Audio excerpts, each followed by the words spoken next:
So ako ang na-assign ko sa number 3 and 4. So first, number 3. A Roman statue is the 3 times as old as Florentine statue. 100 years from now, the Roman statue will be twice as old. How old is the Roman statue? So a Roman statue is 3 times as old as Florentine statue. So mo na siya, R is equal to 3F. 3 times man niya.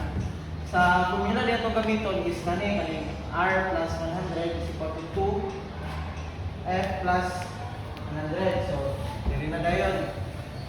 Diri din sa ubos, muna ni gibutan na din diri ang i-times na rin 2 sa F o sa 100. So, muna yung 2F and 200. Yan, pag abot ako din diri sa ubos, gibutan na diri ang 3F plus 100 is equal to 2F plus 100. And then, diri na yun, 3F plus 100 minus 100 is equal to 2F plus 200 minus 100. So, ang nabilin na lang is 3F is equal to TF plus 100. And then, diri din sa ubos is 3F minus 2F is equal to 2F plus 100 minus 2F.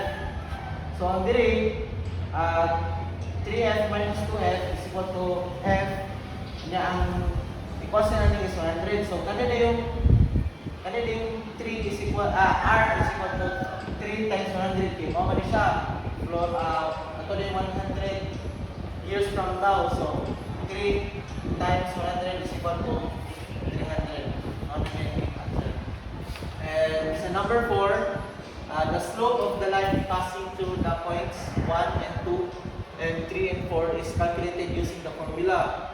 So, ang formula ni is slope is equal to y2 minus y1 over x2 minus x1.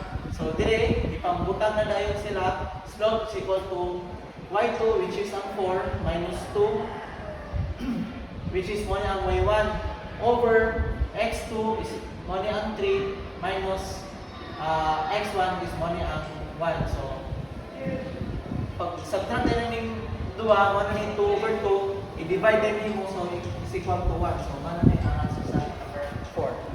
1.